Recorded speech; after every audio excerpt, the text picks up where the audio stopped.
ఇప్పుడు ఇంకా పైశాచికత్వం అయిపోయింది. పొడిసేయండి, చంపేయండి, రాళ్ళతో ఇసిరేయండి అని ఇట్లా అంటాడు. ఓ 75 సంవత్సరాల అనుభవం ఉన్నవానివి, 3 సార్లు ముఖ్యమంత్రి, 14 సార్లు ముఖ్యమంత్రి, నీ కొడుకు వయసు ఉన్న అతను ఈరోజు నిన్ను ఛాలెంజ్ చేస్తున్నాడు. దా, నువ్వేం చేసావో చెప్పుకో, నేనేం చేశానో చెప్పుకుంటాను అని చెప్పేసి చెప్పే ధైర్యం లేదు. గతంలో మనం ఇచ్చాం, వాలంటీర్లు ఇచ్చింటే వీళ్ళే అన్నారు, వాలంటీర్లు అందరూ కూడా గోనె సంచులు మోసేవాళ్ళు, మగోళ్ళు లేనప్పుడు ఆడోళ్ళు తలుపులు కొట్టేవాళ్ళని. మళ్ళీ పనికిమాలినోడు వాలంటీర్లను పెడతా అంటున్నాడు. అమ్మఒడికి డబ్బులు ఇస్తే ఏడుస్తా అన్నాడు, మళ్ళీ నేను ఇచ్చా అంటున్నాడు. మనం ఏం చెప్పినామో అన్నీ నేను చేస్తా అంటున్నాడు. మరి నువ్వు ఇంతకుముందు వచ్చినప్పుడు ఏం చేస్తా అంటున్నాడు.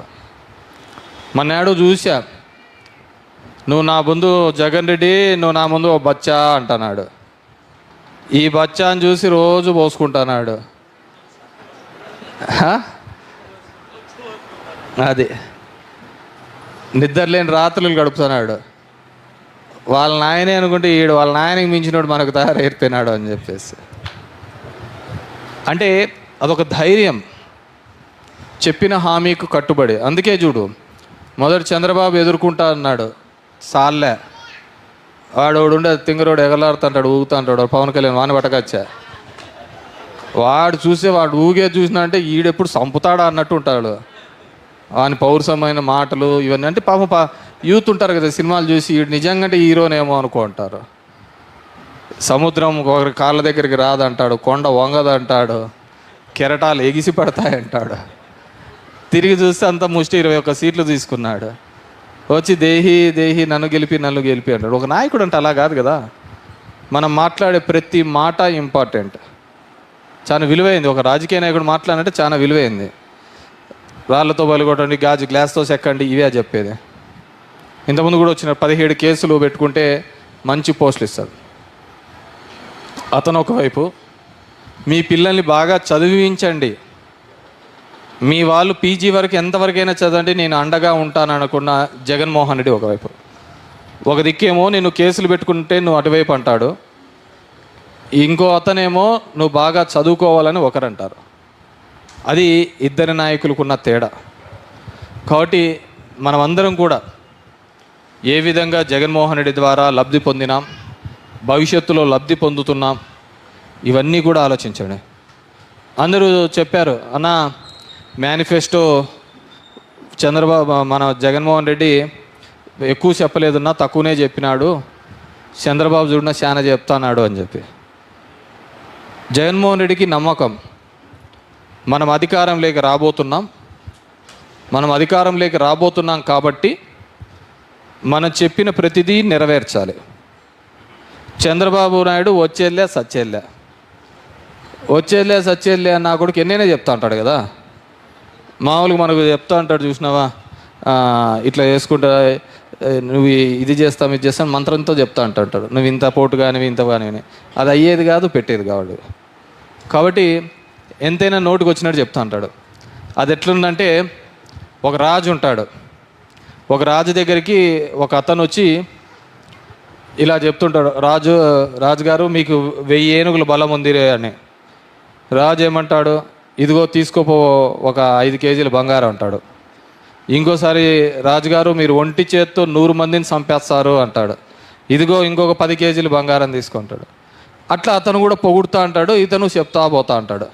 నీకు 1000, నీకు ఇంకోటి ఏదో చెప్తే ఇతను ఇంకొక 10 కేజీలు బంగారం ఏంటి అంటాడు. అంతా అయిపోయిన తర్వాత చివరికి వచ్చేకల్లా అతను అడుగుతాడు, ఇట్లా నిలబడి ఉంటాడు, ఏమి ఇంకా అంటే, మీరు అదేదో బంగారం చెప్పినారు కదా, ఆ 10, 15, 25 అంతా 50 కేజీలు ఏంది, ఇచ్చి పంపిస్తే ఊరికి పోతా అంటాడు. దీంట్లో ఇచ్చేది పుచ్చుకునేది ఎక్కడా లేదు. నువ్వు నన్ను పొగిడినావు, నా చెవులకు బాగా వినపడింది కాబట్టి నేను కూడా తీసుకో అన్నా. సో నువ్వు చెప్పినది ఉత్తుత్తి మాటలే, నేను చెప్పినది ఉత్తుత్తి మాటలే. దీంట్లో ఇంక ఏడ బంగారం కానీ ఇంకేం ఇచ్చి పుచ్చుకొని ఉంటుంది. నీకు తెలుసు నా దగ్గర 1000 ఏనుగుల బలం లేదని నీకు తెలుసు. నువ్వు నా చెవులకు బాగా ఉండాలా, వినపడాలా నువ్వు చెప్పినావు. నేను సరేలే, నేను నీకు బంగారం ఇచ్చేళ్ళే పెట్టేళ్ళే కాబట్టి నీకు చెప్పిన 10 కేజీలు. ఈడ మాటలే ఉన్నాయి కదా అని తప్ప ఇంక మార్చుకోవడాలు ఏంది లేవు అని. అట్లుంటాయి చంద్రబాబు హామీలు. అంటాడు నేను చెప్పినా నువ్వు విన్నావు, నువ్వు చెప్పినావు నువ్వు విన్నావు, దీంట్లో మధ్యలో ఏంది ఉంటుంది? సో వాని హామీలు నెరవేరేది ఉండదు, వాడు మనకి ఇచ్చేది ఏమీ ఉండదు. మనమందరం కూడా ఆలోచించుకోవాల్సింది ఏ విధంగా మనకు మంచి జరిగింది. ఈ 5 సంవత్సరాల్లో అవినీతి లేకుండా, ఒక్క రూపాయి అవినీతి లేకుండా. మీ వాలంటీర్లు పనిచేసినారా లేదా తల్లి? వాలంటీర్లు ఎవడైనా ₹1 అడిగినాడా? బాగా పనిచేసినారు. ఏ సమస్య ఉన్నా మీ దగ్గరికి వచ్చినారా లేదా? కరోనా లాంటి పరిస్థితుల్లో మీ దగ్గరికి వచ్చినారా లేదా? ఈరోజు ఇవన్నీ కూడా మనం గుర్తుపెట్టుకొని ఈ 13వ తేదీ జరిగే ఎలక్షన్స్లో మనం జగన్మోహన్ రెడ్డి గారికి అండగా నిలబడాల్సిన అవసరం ఉంది. ఫ్యాన్ గుర్తుకి ఓటు వేయాల్సిన అవసరం ఉందని చెప్పేసి ఈ సందర్భంగా తెలియజేస్తాం. అదేవిధంగా మన దాంట్లో ఉన్నాడు కోటిబాబు. ఇంతకుముందే చెప్పిన ఆయన చేసిన ఇవి అని మాకందరికీ కూడా మా వీరనారప్ప, ఈశ్వరయ్య, నాగభూషణ వీళ్ళందరూ పోతా అన్నప్పుడు ఇట్లా తిరుగుదామన్నా, ఊర్లో తిరుగుదామంటే పాపం 4 ఏళ్ళుగా కూడా నాకు ఆరోగ్యం బాలే అంటాండే. ఎప్పుడు కిందికి వచ్చిన దాఖలాలు ఆరోగ్యం బాలే అని. కానీ ఆ సినిమా చూసినావా? ఎవరో చూసినారా? బాలకృష్ణ గారి సినిమా చూసినప్పుడు వాడు విలన్ గాడు ఎప్పుడు బెడ్ మీద పడిపోయి ఉంటాడు కోమాలో. బాలకృష్ణ గాడు ఎప్పుడు ఇట్లా కొడతాడు అంబులెన్స్లో, చూసినారా? అది తగిలి వాడు లేచి కూర్చుంటాడు. చూసినారా? చూడలేదా? చెంతో కాదు, చేత్తోనే ఇట్లా కొడితే వాడు కోమాలో ఉన్నవాడు లేచి కూర్చోంటాడు. అంబులెన్స్లోంచి పడతాడు కిందికి. సినిమాలో బాగా చూడండి. అట్లా మా వాని పరిస్థితి. మేము ఎంత దిగమన్నా 10 అడుగులు ఎచ్చా అంటే కళ్ళు తిరుగుతాయి, 10 అడుగులు ఎచ్చా అంటే కళ్ళు తిరుగుతాయి అంటారు. పెద్ద ఆసుపత్రిలో చూపించినాం.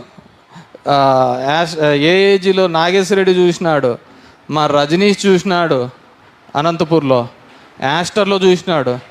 వాళ్ళకు అర్థం కాలే ఎట్లా ఏం చేయాలి తగ్గాలని. ఎప్పుడు చూసినా కానీ నడిస్తే ఆయాసము, రక్తం ఎక్కించుకుంటే దొరికేది కాదు, ఏంది దొరికేది కానీ సత్యకుమార్ వచ్చిన తర్వాత ఒక ట్యాబ్లెట్ ఇచ్చినాడు అనమాట. పెద్ద ట్యాబ్లెట్ సూట్ కేసులో తెచ్చి ఇచ్చినాడు అనమాట. విటమిన్ ఎం అంటారు దాన్ని. ఏందది? విటమిన్ ఎం అందేలకల్లా జింకలేగినట్టు ఎగురుతా పోతారు అనమాట. 18 ఏళ్ళుగా ఒక్కని పార్టీలో చేర్పిమంటే చేర్పిలే కానీ ఇప్పుడు ఆడపోయినా కానీ జోలో కండువా తీసి మాట్లాడతా అని చెప్పడం కండువాలు వేసుకుంటూ పోతాడు. ఎవరు తెలుసా? ఇప్పుడున్న బీజేపీ క్యాండిడేట్ దగ్గర ఉంది విటమిన్ ఎం. ఎవరికైనా కానీ అట్లా కానీ మజ్జుగా పడిపోయి ఉంటే వాళ్ళందరికీ ఆ మాత్రలు ఇచ్చి లేపి కూర్చోబెడతాడు అనమాట. అట్లా విటమిన్ ఎంత సుమారు అందిందా లేదా? సో అట్లుంటుంది. మన దిక్కు చేయవయ్యా అంటే ఆ జ్వరాలు వచ్చాయని ఇంకా మహానటి తయారైంది ఆమె గురించి మాట్లాడడం తప్పు. కానీ అంటే ఆమెకు ఒక కన్నులోంచి ఎప్పుడు నీళ్ళు వచ్చాయి తెలియదు, కానీ ఈమెకి ఎప్పుడు కావాలంటే అప్పుడు వచ్చా ఉంటాయి. అది లీటర్లో ఏమేమిటికి. కానీ మనకి ఎవరు చేశారు, ఎవరు మంచి చేశారు అనేది కూడా మనకు చాలా ఇంపార్టెంట్. Please subscribe .news.